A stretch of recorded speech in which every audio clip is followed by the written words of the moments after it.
what would happen if I just put all my time into drumming and like basically just took a leap of faith. Yeah. Like I don't know how I'm gonna pay for stuff, but maybe if I like join like 10 bands and get a tiny bit of money from all of them, maybe it'll be enough. I was a dishwasher at a sushi place, making minimum wage in Texas, $7.25 an hour. And I was working like 50, 60 hours a week and not even making $1,000 a month working that much. Something inside me was like talking to me. It was like, dog, you gotta be done with this. Like just go for it. You know what you wanna do. Like I literally would just say the universe. I was like, yo, universe, what's up? Yeah. It's me, you know? Like, and I would talk to the universe and write it down. And I still have those same exact sticky notes. They're like falling apart. That's amazing. In my wallet that was 2015. Yeah. I did that. And then just quit and like joined as many bands as I possibly could. And I haven't worked a normal job since then. Like it was, just went in. you know, like I was in 13 bands at one point. Today's guest on Meinl Radio is Bryce Butler. Bryce is the drummer for Shadow of Intent, an absolutely crushingly brutal metal band that's the perfect showcase for talent like his. Bryce is one of the hardest working drummers around, having done time in other metal bands such as The Faceless and Abigail Williams. His hard work combined with his constantly upbeat and happy demeanor has resulted in him ticking off box after box of goals he has had his sights set on for years. When Bryce first came to Meinl Cymbals, we had him here in Nashville for a video shoot. The videos that resulted from that session showed a drummer who lovingly smiled at his ride cymbal while blasting, giving a peek into the mind of an artist who loves what he gets to do for a living and who's always grateful for all of his achievements and blessings. We had Bryce come back for round 2 of video shoots, and this time we paired him up with Meinl Cymbals artist Navene Koperweis on audio engineer duties. We had the two of them sit down to chat, and this podcast is the result of that discussion. On to the podcast. Did you have fun? I had so much fun. Hell yeah. It was sick. That's awesome. I was very nervous. I'm like always nervous coming here, but I told Chris, as soon as he told me that you were engineering this, I was like, oh, great. It was like way scary instantly, but it was great, and you were awesome. Yeah. I've actually thought of that before. Like, is that going to be a thing? Like, you know, if Chris is like, hey, Navene's doing the session, and then maybe like you said, you kind of like have been listening to my drumming for a while. Mm-hmm. Yeah, like half my life. I think I found you when I was like 15 or 16. Yeah, but I'm not sitting back there like, you know, I'm kind of engineering. Oh, I know, but still, like, I know that like. At least a couple of the chops I put in, I definitely like stole from you, and like I don't even know if I changed it much at all. And I'm like, I can't help but just think like this dude is like so sick at drums, and he can't like not be sick at drums. So even though he's like an engineer right now, like on some of these takes, like when I was getting warmed up, I was like, dude, he's gonna think I'm like fake, like he's gonna think I like faked all my shit, like. No. It turned out great. No, yeah, you did great. I said already, this is like, I'm probably the most happy so far out of all the sessions I've done, like just with the tone and everything that we got. And I love your selection of like which cymbals to use. And like, yeah, we cranked up the snare, which was dude. Like, it's the best. Super cool. You were saying like last time you kind of forgot like to crank it up. Like, yeah, you kind of wanted to that have was the it one tighter. thing I forgot. And when I watched him back, I was like, I mean, it sounds sick. Yeah. It's fat, but I was like, fuck. Yeah. And then I heard Steven Sanchez's, and I was like, fuck. I was like, I know. He did it, and it sounds amazing. I was like, I should. And like, I mean, Travis Renier, I think as well, like, had his cranked, and I was like, fuck. This is they sick. put out a drums only, like I think a couple weeks ago, of Steven Sanchez, and I was just watching it like, dude, that mix is, because I didn't work on that one, obviously, and like, he just, it was the same snare though, I think. I think it is, yeah. And like, man, just that crack, So good, dude. you know? It's incredible. I'm addicted to crack. Me too, dude. Snare crack, dude. So good. That's So did you, like, I guess if I was watching, I'd want to know like what went into kind of like rehearsing for this. You know, like how much practice did you have to do, or like how much time did you have? I practiced like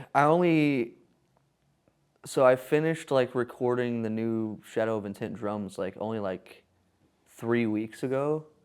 So I only had, and then I had to work on some other stuff. So like I only had like 2 full weeks. Mm-hmm.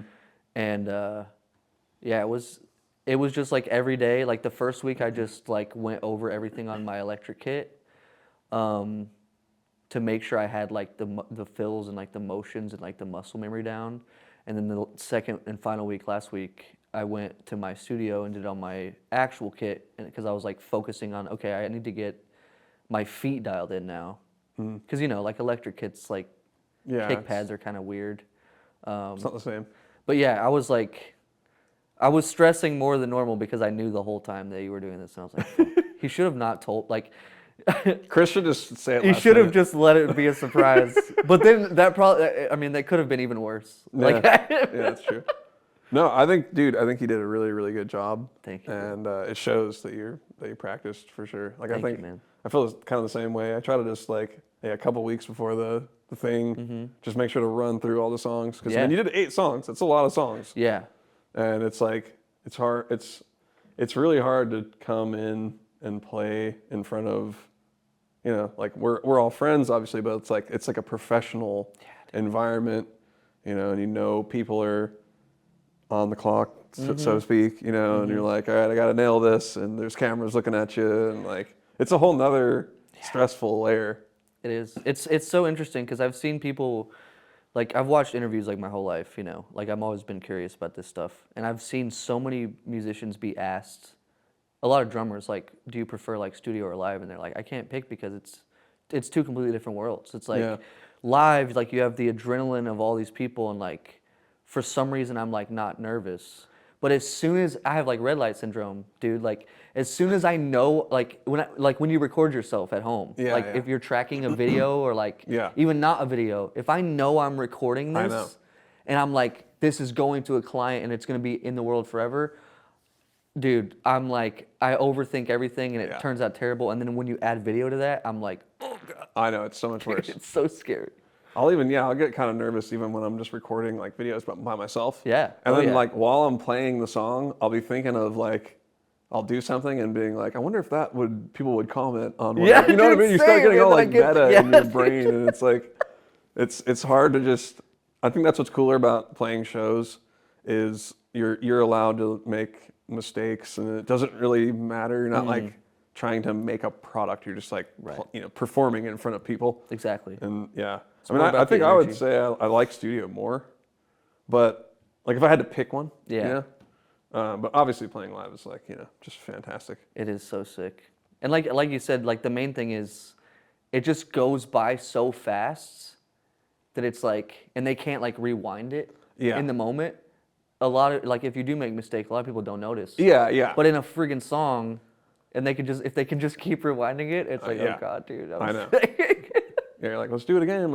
Yeah. Yeah, it's the worst. And like, I think another thing about playing live is, like I kind of know, like I'm listening to everything in my in-ears, but I know that the crowd, like they're listening to it in like a giant speaker. Right. And it's like, they probably can't hear like half the kicks anyway. I guess that's fair. You know, like if I'm watching a band, you know, and like I pretty much commonly when I go watch, you know, friends' bands and stuff, and drummers that I know well, you know, like I'll watch them play and I'll go back and say, you know, hi to everybody and be like, hey man, like, you know, you totally killed it. Most people are going to be like, oh yeah, that was terrible. Every time. You know, every time. Yeah. And like, I kind of used to be like that too, but then I started being like, you know what?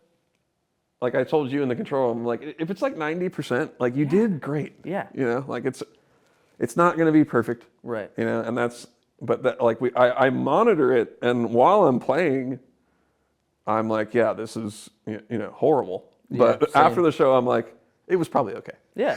And then and like same thing, like I'll watch video back and I'm like, yeah, that's like, it's definitely more than good enough. It's like, yeah, it's not 100%. It's not quantized, but it's like, and like that's the thing that always makes it harder, I think, for like recording is like, we've talked about this before, but like, it seems like every musician I've met is like pretty perfectionist. Yeah.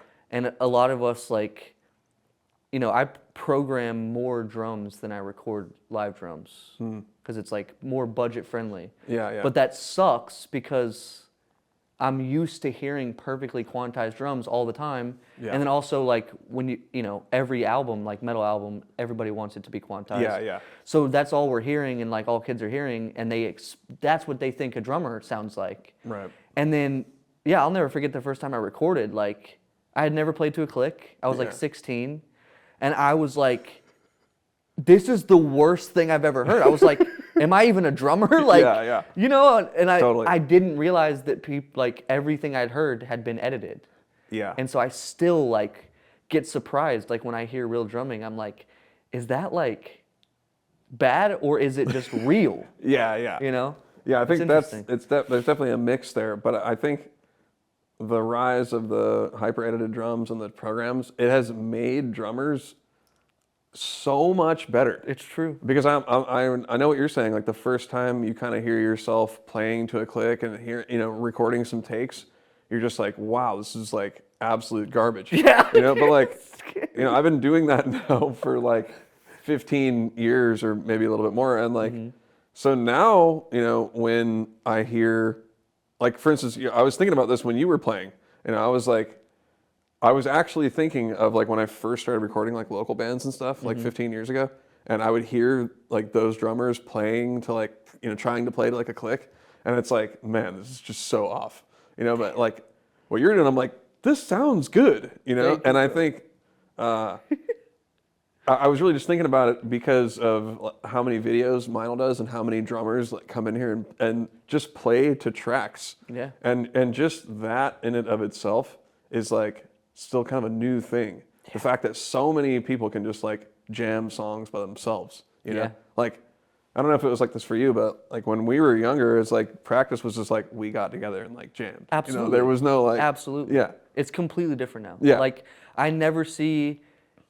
I literally only see my bandmates for the most part, like 2 days before a tour to practice like once or twice. Yeah. And then on the tour, and then that's it. Exactly. And then like, I don't know if it's like the same for Entheos, but Same thing, like we figure out what the set's gonna be. Yeah.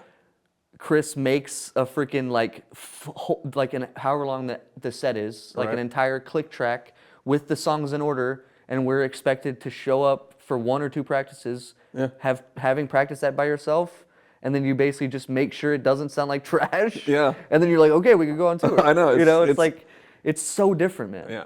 And I almost like, I miss the days of, the bros getting together and jam and stuff, but like, so like on a personal level, I like that more. Yeah. But like the efficiency now, dude, I'll just jam the set every day for a few weeks. That's it. And then and then with our band, like we kind of rotate out guitar players. So like I'll straight up just send the new guitar players the tabs, and they just show up, and it's perfect, like boom, dude. like plug and play, and like that stuff has made. I think it's just made people the level of musicianship on the next fucking level. Yeah, absolutely. Because I remember when. The first band that I ever knew personally that played to click live was Between the Buried and Me. Oh, yeah. Big fan. And I remember when they started doing that, it was like, they're pro. Yeah. Yeah. Like, Yeah. And now it's impossible to even find like a freaking local band that doesn't do it. Right. So Exactly. I think it's helped out in a way. I think it's really, I think it's made drummers a lot better, in my opinion. I agree. It's like by far, I mean, guitarists too, like, Yeah. musicians nowadays are just the craziest I think they've ever been. And it's 100%. got to be because of that, because they're getting pushed. Like even if stuff, like it's a good point, like it's yin and yang, like there's just as much good as bad. Like it sucks on that level that you maybe don't want a kid to think that that's normal, because then they'll trash themselves. Yeah. But at the same time, if that's what they strive for, thinking that even if they do think it's real, that's why everyone's so sick now. Yeah, I know. So I know. it's like, oh, damn. Yeah, it's definitely true. But It's I think it's crazy. important to like realize that, see it for what it is. Like, Yeah. am I, because I think what you were saying, you get so accustomed to hearing those programmed drums, and then you're like, oh, my drums sound horrible. Yeah. It's the same way with guitars. They get so used to hearing like Guitar Pro, I feel like, yeah. because they're writing in Guitar Pro, and then they want their guitar to sound like Guitar Pro. So like, I try not to fall into that trap and be like, there's the program stuff, Yes. and then there's like me actually playing, which has its own character.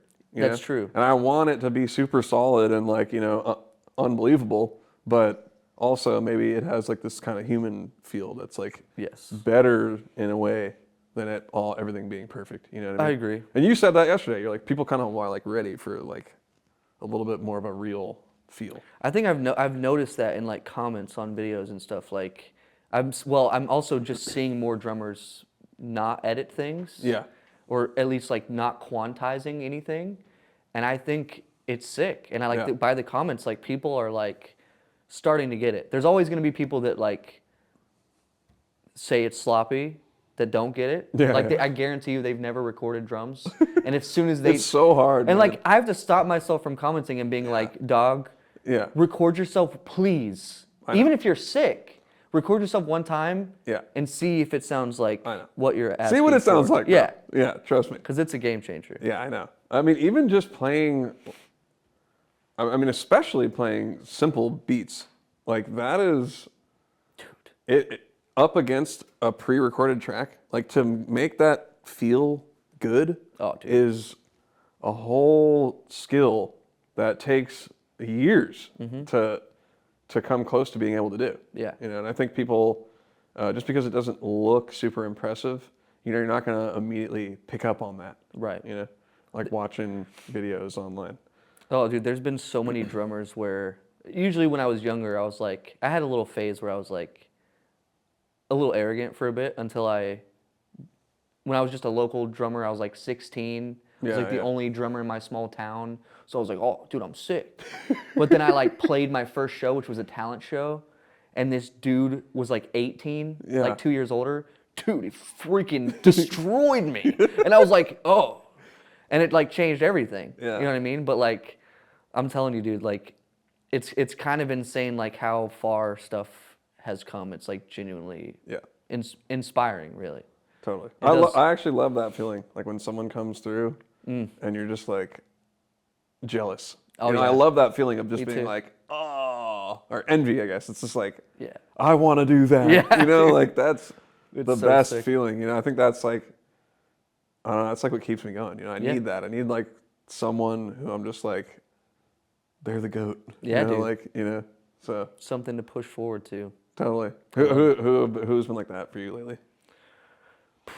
Blake Richardson was one of the first ones where I was like, dude, these drum parts are like geniusly written and like just sick. But like you were also, when Weightless came out, that album did that for me. That's awesome, I hadn't man. really heard gospel drumming in metal, I don't think yet at that point. And like, I think it was like just the starting linear to kind of come around. Yeah, like the linear stuff you did on that, I was like, fuck, what is this? Like, Thank this you. is sick. But now, like what we were talking about earlier, probably like the stuff that Matt Garshka does, dude, insane.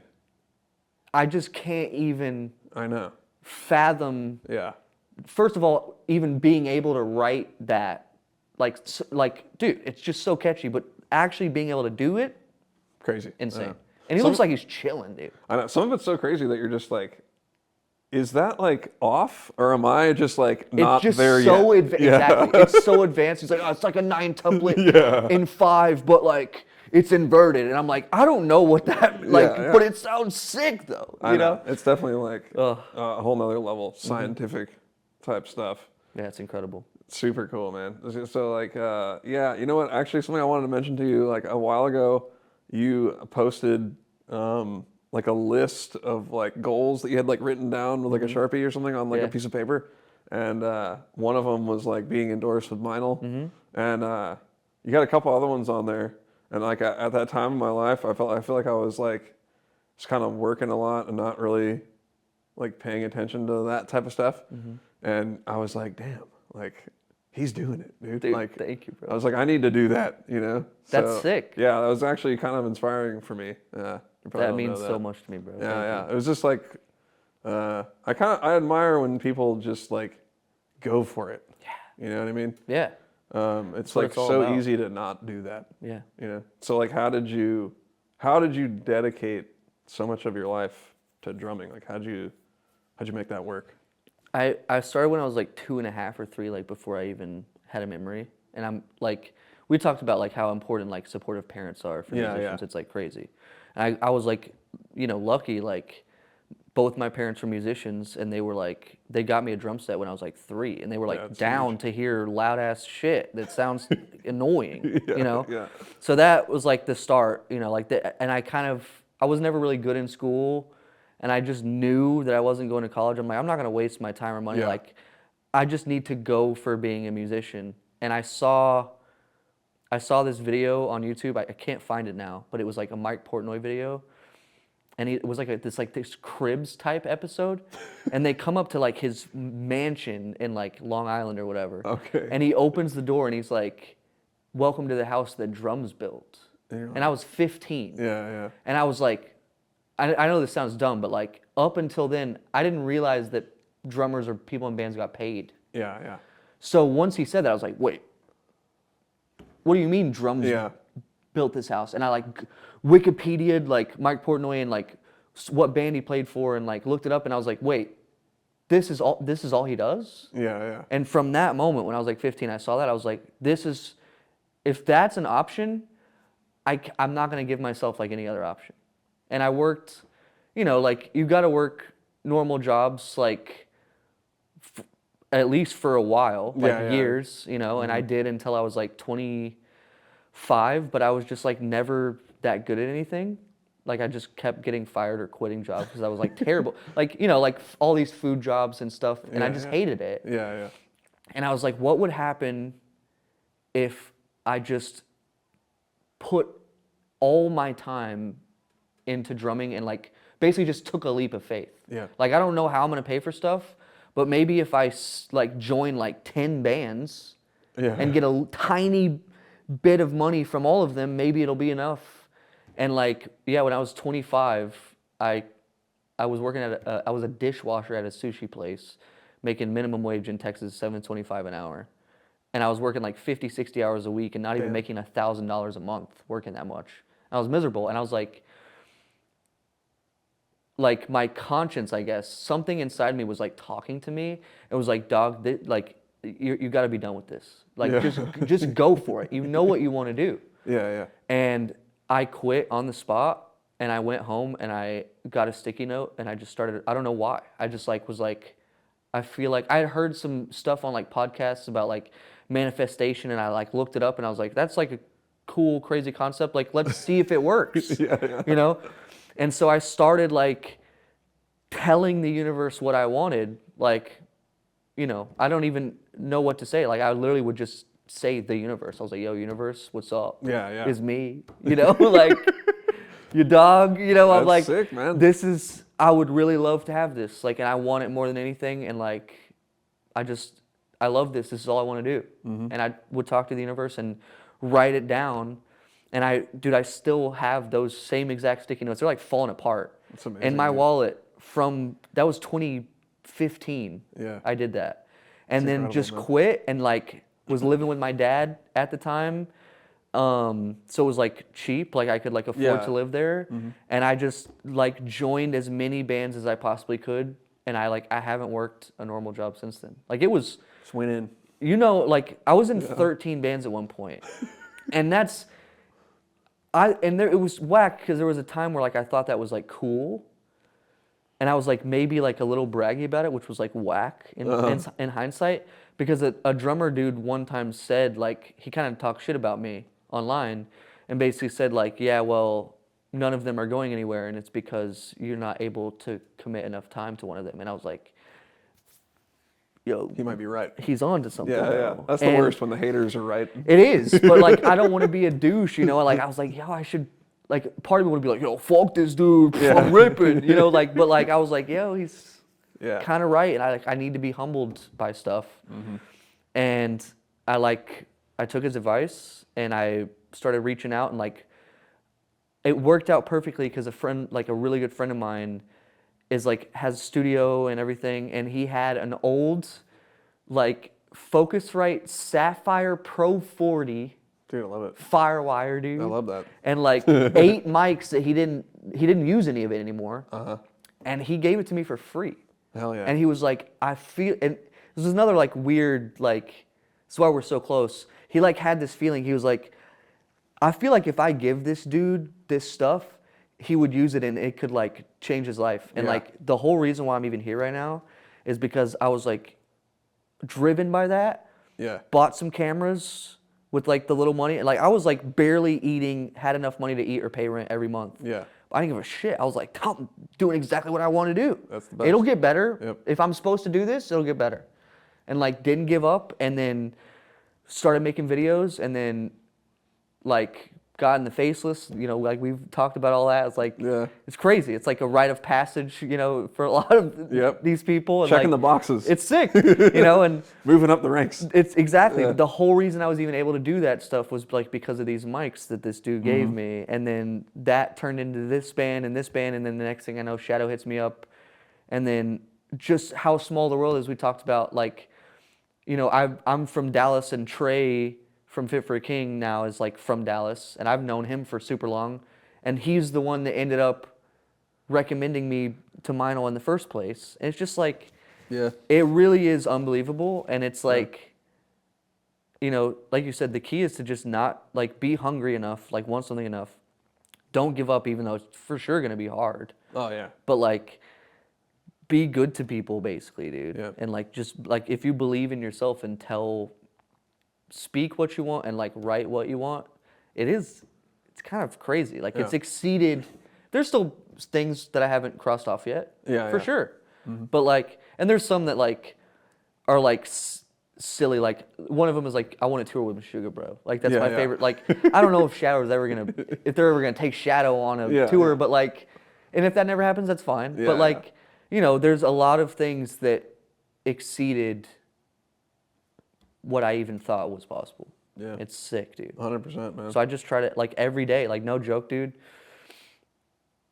I've gone through, like, rough patches like anybody, and I noticed that there's a correspondence to when I go through rough patches is when I stop being grateful. Like, I either stop being grateful, like, by my attitude, or I just, like, stop telling the universe, like, thank you, as weird as this sounds. Yeah.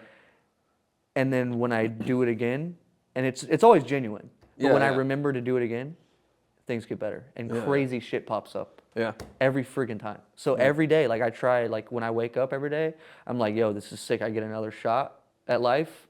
Thank you, universe, for like, I'm waking up. I can like, I gotta be grateful. I can play drums. Yep. You know, I'm not the sickest drummer in the world, but like, I can do this. Yeah. And I can clearly do it enough to where like, this is my job. Like, bro, come on. I know. That's just, it's hard not to be like in a good mood, you know, or like, it's hard, man. We get jaded though, you know. Oh yeah. Like, even, like myself too. Yeah. I'm kind of like at this level in my life where I get to do all this cool shit that I've always wanted to do. But still, I'll be like, you know, in a bad mood sometimes. Yeah, absolutely. And I'm just like, why am I in a bad mood? I know. This is insane. And it's frustrating. But yeah, it's just you got to deal with your own mind, which is annoying. Yeah. And yeah, like that's the thing. We're like, we're gonna be emotional people. Emotions are gonna happen. Yeah. And like we're human, but it still annoys me every time. I'm like, why am I being a shithead right now? Like everything is sick. Yeah. Why can't I just be like, this is there's a lot of people like, I have to always try to keep in mind like there's a lot of people that would really want to be in the exact position I am, and I'm complaining. It's like, no matter what I'm complaining, it could be like something dumb, you know, but still like, but I think that's the key is like, we're aware of it and we're allowed to like be human, but those are the keys, man. I'm the same way. Cause like I've kind of gone through a lot of like kind of ups and downs in my life, you know, like been in a big band, not been in one, you know, been and like, so I think I have like a little bit more perspective at this point in my life to where I can just be like, this is cool. You know? Or if I'm on tour and people are like complaining about this and that, I'm just like, dude, we're on a tour where there's like people at the show. Right, exactly. Shut up. Yeah. You know, exactly. Like, there's nothing else that matters. Yeah, you're not wrong. And like, yeah, something that you said that like I always think about is like my whole friend like universe is all built around music, you know. Like my wife too, like just like my whole existence other than my family, you know, is all these people that I've met through music. And I think like sometimes people get a little too focused on the career aspect, you know, whereas I really like to just focus on like how awesome it's been to get to meet and work with like cool people. That's like kind of what keeps me going. You know what I mean? More so than any sort of like monetary thing or whatever. That's awesome though. That's You know? I think that's honestly how it should be. Yeah. You know? Because like that stuff's really important to humans. Yeah. You know, like having that sense of community. Yeah.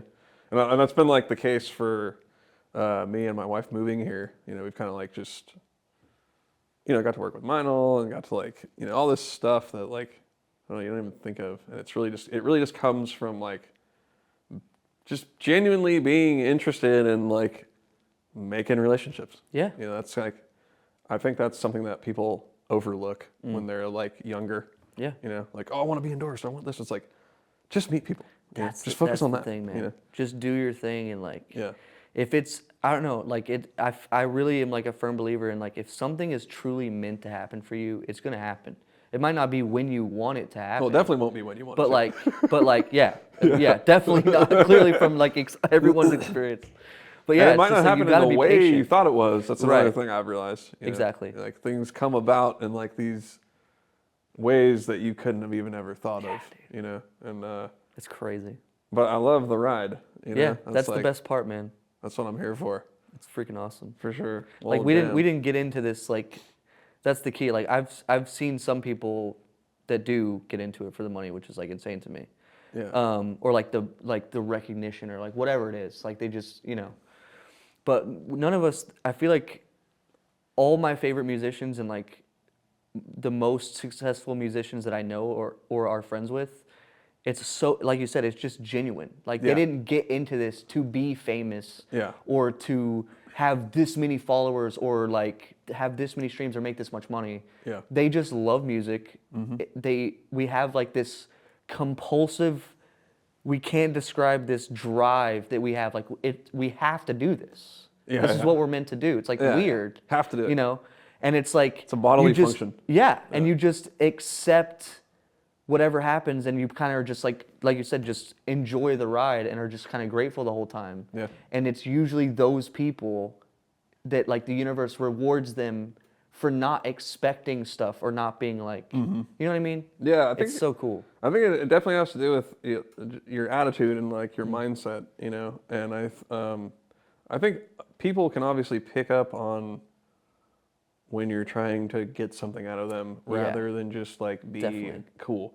Like actually, something that Cheney, my wife and I talk about a lot is like we know a lot of musicians, you know, and we know people that are like in small bands and people that are in like huge bands, and I feel like I've noticed that the people that are like in the bigger bands, like they don't ever talk about like industry stuff. Yeah. You know what I mean? It is interesting. Like, and it's weird because like I feel like the people that are more trying to up and coming, they're gonna like be talking about like, you know, numbers and this, that, and the other thing. Whereas like my friends that I have, they're like or when I've even just toured with bands that are like really big, like they're just like there. They're not really like thinking about all that stuff. They're And, just like, normal ass people.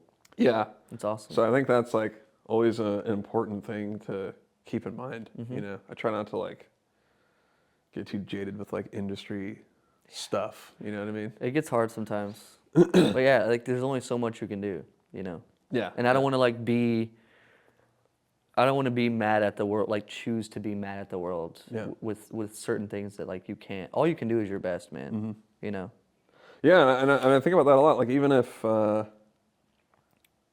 I think that's what's so important about like chasing that thing that you actually want to do, is because like no matter what happens, you're just like, at least I'm doing what I want to do. Yeah. You know, even if I'm freaking broke or like Yes. no one cares, at least I'm doing that thing I want to do. Yes. Rather than like you were saying, washing dishes or like, or even if you were in a better situation, Yeah. you know, like I used to install draperies and shades and stuff like that, and it was a great job. Like I made a lot of money doing that, but I didn't want to be there. Yeah. You know, And so that's the like, key. Was it at Quest?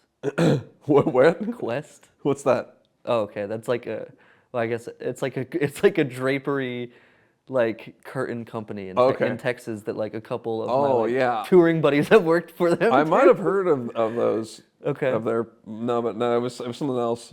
but similar to that. Okay. And yeah, like I just think it's important to like do what you want to do with your time, because you're gonna be so much happier. Like when I come home after doing like a Meinl session, right? And I walk in the door, like Cheney, my wife's like, you're happy when you come home from sessions. And when you used to come home from working, I'd be like all in a bad mood, like mad, like, Dude. like, oh, the cat's in the way, like just being all mad at everything, and that's just like not worth it, man. Yeah. So That's the key. Like life is short, man. Like, Yeah. I would love if everyone lived to be like 80, 90, 100, but like, you can't predict what's going to happen or how long you're going to be here. So like, my biggest fear, dude, and one of the reasons I do and like try to think the way I think is like my legitimate biggest fear in the world is like dying, like, and it could be like at like 40. Yeah. But like knowing that I'm dying and realizing that I'm actually dying and then being like, damn it. The regrets. Yeah. Like I should have done this. That is legitimately my biggest fear. Yeah. And so it's like, dude, I used to think about that so much when I was like working full time. I'd be like driving home and I'd be like, I am not dying driving home from freaking installing draperies. You know what I mean? Like, no. that's so funny. Whereas, but I totally understand though. Yeah. So I think everybody, whoever's watching this, I'm sure everyone can relate to that. And it's, it's hard. It takes like, a lot of people aren't, the more commitments you have, the more you're going to like, it's going to be tougher for you to do that thing and so forth. It's a whole thing that you have to get into, but I think it's important to try. Yeah, you have to try. At least. You'll never know unless you do your best. And like that's the other thing. There's gonna be ups and downs in life, no matter what you 100%. do. So like you said, you might as well do what you love. Exactly. Like, That's like, take the ups and downs with something though that at the end of the day you're like, yeah, I'm doing this thing. Whereas you're gonna have those same ups and downs in every situation. Yes. But you can have ups and downs at a career that you're just like, oh, I don't even care. Yeah. So it's not worth it. Yeah. For sure. I hate Well, damn, man. Yeah, I'm stoked that I got to work with you and stuff. Me too, man. It's really It fun. was seriously an honor. I appreciate it so much. I'm excited for these videos to come out. Me too. It's gonna be awesome.